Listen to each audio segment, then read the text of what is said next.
महिम्नः पारन्ति परमविदुषो यद्य सदृशि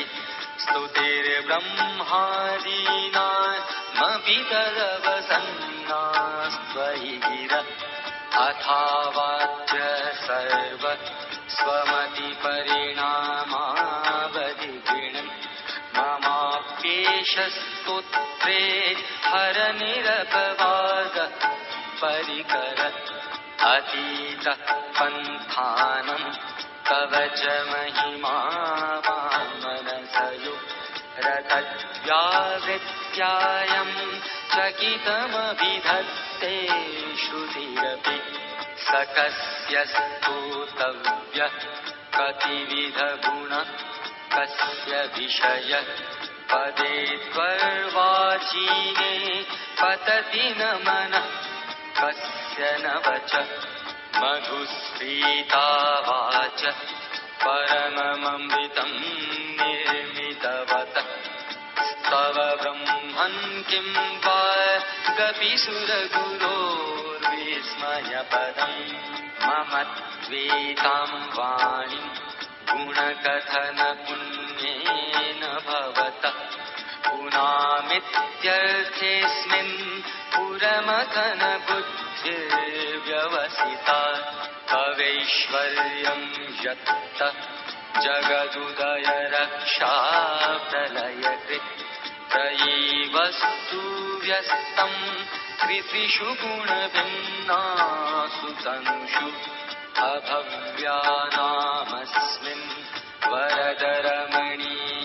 वरदरमणीयामरमणिं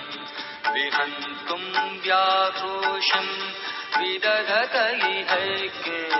जडधिय किमिह किं काय स खलु किमुपाय त्रिभुवनं किमाधारो धाता सृजति किमुपादान इति च अतर्केश्वर्ये त्वयनवसरदुःस्थो हतधिय कुतर्कोऽयं कांश्चिन्मुखरयति मोहाय जगत्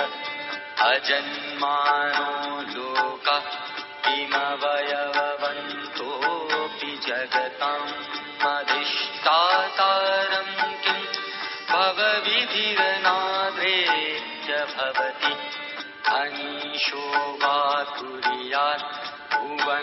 भुवनजननेकः परिकरो यतो मन्दास्त्वां प्रत्यमरवसंक्षेरत इमे त्रयी साङ्ख्यं योग पशुपतिमतं वैष्णवमिति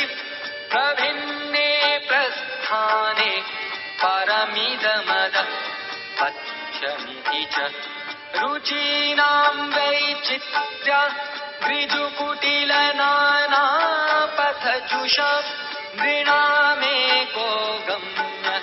स्वमसि पयसामनव इव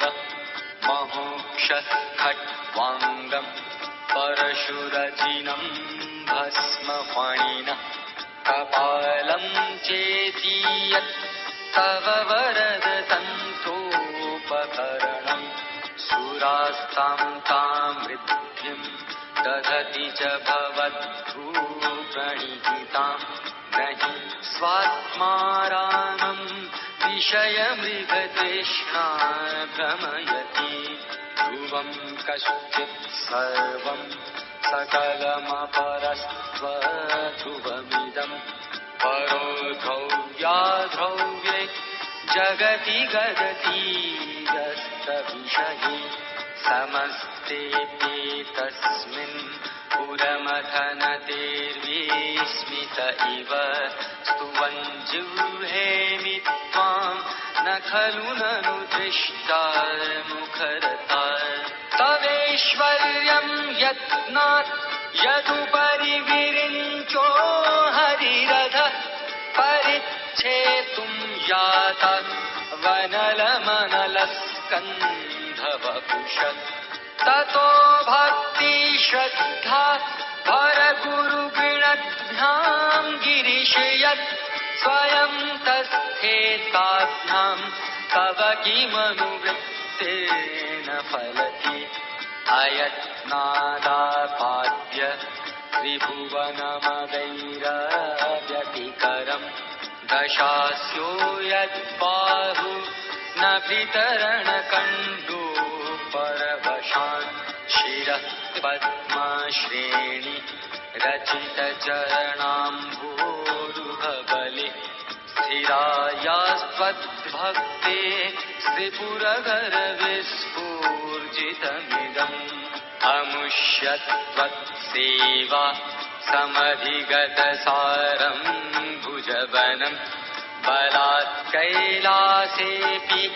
त्वदधिवसतौ विक्रमयतः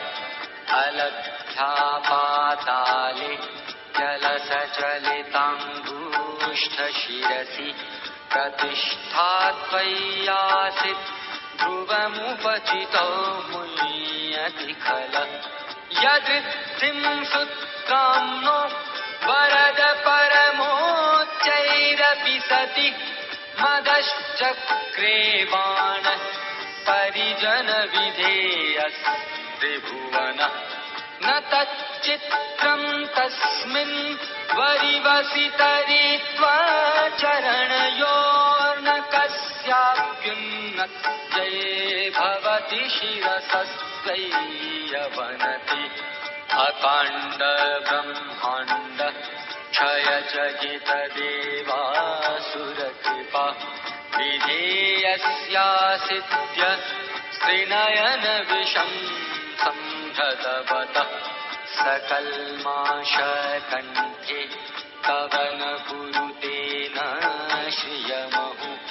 विकारोऽपि श्लाघ्यो भुवनभयभङ्गजसनिनः असिद्धार्थनैव क्वचिदपि सदेवासुरनरे निवर्तन्ते नित्यं जगति जयिनो यस्य विशिखा सपश्यन्निष्यत्वा नितरसुरसाधारणमभूत् स्मरः स्मर्तव्यात्मा न हि वशिषुपथ्यपरिभवः महीपादाघातात् व्रजति सहसा सञ्चयपदं पदं विष्णोर्भ्राम्य भुजपरिकरुक्ष्णग्रहगणम् मुहूर्ध्योर्दोस्थ्यं यत् यदिभृतजटाताडिततटा जगद्रक्षायै त्वं नटसि ननु वामेव विभूता वियद्व्यापीतारा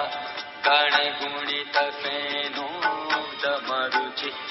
प्रवाहो वाराम्य त्रिशतलघुद्वेष्ट शिरसि ते जगद्द्वीपाकारं जलधिवलयं तेन कृतमि जनेनैवोन्नेयं धृतमहिमदिव्यं तव वपु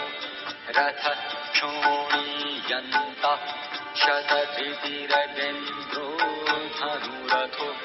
रथाङ्गे चन्द्रार्को रथचरणपाणि शरइति दिधक्षोस्ते गोयं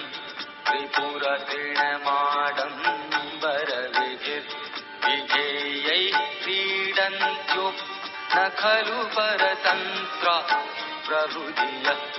हरिस्ते साहस्रं कमलबलिमाधाय पदयोर्यदेको नेतस्मिन् निजमुदहरन्नेत्रकमलं गतो भक्तुद्रेकः परिणतिमसो चक्रवपुषा त्रयाणां रक्षायै त्रिपुरहर चावर्ति जगतां ततौ सुप्ते जाग्रत् त्वमसि फलयोगे प्रथुमतां स्वकर्म तत्त्वस्तं फलति पुरुषाराधनप्रीति अथ ततस्त्वां सम्प्रेक्ष्य क्रतुषु फलदान प्रतिभुवं श्रुतौ श्रद्धां बद्ध्वा दृढपरिकरः कर्मसु जनः प्रिया दक्षो दक्ष रघुपतिरधीशस्तनुभृतां ऋषीणां मार्गीज्यं शरणदसदस्या सुरगणा क्रतुभ्रेशस्त्वत्तः क्रतुफलविधानव्यसनिनो ध्रुवं कर्तुं श्रद्धा विधुरमभिचाराय हिमखा प्रजानाथं नाथ प्रसवमभिकं स्वां दुहितरं गतं रोहिद्भूतां रिरमंशुमेशस्य वपुषा धनुष्पाणेर्यातं दिवमपि सपत्राकृतममुं प्रसन्तं तेऽद्यापि त्यजति न मृगव्याधरभस स्वलावण्याशंसा धृतधनुषमग्नाय तृणवत् पुरः प्लुष्टं दृष्ट्वा पुरमथनपुष्पायुधमपि यदि स्त्रैणं देवी यमनिरतदेहार्धघटना तवैति त्वामत्था बत वरद मुग्धायुवतय श्मशानेष्वा क्रीडा स्मरहर पिशाचा सहचरा श्चिता भस्मालेप स्त्रगपिन्द्रिपरोटे परिकर अमङ्गल्यं शीलं तव भवतु नामैवमखिलं तथापि स्मर्त्रीणां वरद परमं मङ्गलमसि मनः तत्यक्चित्ते सविधमवधायात्तमरुतः प्रहस्यद्रोमान् कमदसलिलोत्सङ्गितदृशः यदालोक्याह्लादं तद इव निमज्जामृतमयि दधत्यन्तस्तत्त्वं किमपि यमिनस्तत् किल भवान् त्वमर्कस्त्वं सोमस्त्वमसि पवनस्त्वं भूतवः त्वमापस्त्वं व्योम त्वमुधरणिरात्मा त्वमिति च परिच्छिन्नामेवं त्वयि परिणता बिभ्रतु गिरं न विद्मस्तत्तत्त्वं वयमिह तु यत्त्वं न भवसि त्रयीं तिस्रो वृत्ति त्रिभुवनमथो त्रीनपि सुरा नकाराद्यैर्वर्णे त्रिभिरभिदधत्तेन विकृति तुरीयं ते धाम ध्वनिभिरवरुन्धानमणुभिः समस्तं व्यस्तं त्वं शरणदगृणाद्योमिति पदं भव शर्वो रुद्र पशुपतिरथोग्रसहनः तथा भीमेशान द्वितीयदभिधानाष्टकमिदम् अमुष्मिन् प्रत्येकं प्रविचरति देवश्रुतिरपि प्रियायास्मै धाम्ने प्रविहितनमस्योऽस्मि भवति नमो नेदिष्ठाय प्रियदवदविष्ठाय च नमो नमः क्षोदिष्ठाय स्मरहर महिष्ठाय च नमः नमो वर्षिष्ठाय त्रिनयनयविष्ठाय च नमो नमः सर्वस्मै ते तदिदमिति शर्वाय च नमः बहुलरजसे विश्वोत्पत्तो भवाय नमो नमः प्रबलतमसे तत्संहारे हराय नमो नमः। जनसुखकृते सद्बोधृप्तो रुडाय नमो नमः। प्रमहसि पदे निस्त्रीगुण्ये शिवाय नमो नमः। कृशपरिणति चेतः क्लेशवशं क्वचेदम् क्वच तव गुणसीमो लङ्घिनी शश्वतृद्धि इति चकितममन्दि कृत्यं मा भक्तिराधात् वरद चरणयोस्ते वाक्यपुष्पोपहारम् असितगिरिसमं स्यात् कज्जलं सिन्धुपात्रे सुरतरुवरशाखा लेखनी पत्रमूर्धि लिखति यदि गृहीत्वा शारदा सर्वकालं तदपि तव गुणानामीशपारं न याति। असुरसुरमुनीन्द्रे प्ररचितस्यन्दुमूले ग्रथितगुणमहिम्नो निर्गुणस्येश्वरस्य सकलगुणवरिष्ठ पुष्पदन्ताभिधानो रुचिरमलभुवृत्तै स्तोत्रमेतच्चकार। अहरहर नवद्यं धुर्जटे स्तोत्रमेतत् पठति परमभक्त्या शुद्धचित्तः पुमान्यः स भवति शिवलोके रुद्रतुल्यस्तथात्र। प्रचुरतरधनायु पुत्रवान् कीर्तिमांश्च महेशान्नापरो देवो महिम्नो नापरास्तुतिः अघोरान्नापरो मन्त्रो नास्ति तत्त्वं गुरुः परम्। दीक्षादानं तपस्तीर्थं ज्ञानं यागादिका क्रिया महिम्नः स्तव पाठस्य कलां नार्हन्ति षोडशीम्। कुसुमदशननामा सर्वगन्धर्वराज शिशुशशिधरमूले देवदेवस्य दास स खलु निजमहिम्नो भ्रष्ट एवास्य रोषात् स्तवनमिदमकार्षित् दिव्यदिव्यं महिम्नः। सुरवरमुनिपूज्यं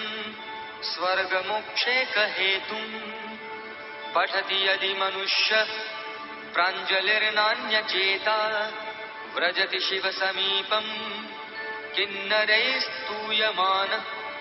स्तवनमिदममोघं पुष्पदन्तप्रणीतम्। आसमाप्तमिदं स्तोत्रम् पुण्यं गन्धर्वभाषितम् अनुपम्यं मनोहारी शिवमीश्वरवर्णनम्। इत्येषा वाङ्मयी पूजा श्रीमच्छङ्करपादयो अर्पिता तेन देवेश प्रीयतां मे सदाशिव। तव तत्त्वं न जानामि कीदृशोऽसि महेश्वर यादृशोऽसि महादेव तादृशाय नमो नमः। एककालं द्विकालं वा त्रिकालं यः पठन्नरः सर्वपापविनिर्मुक्तः शिवलोके महीयते। श्रीपुष्पदन्तमुखपङ्कजनिर्गतेन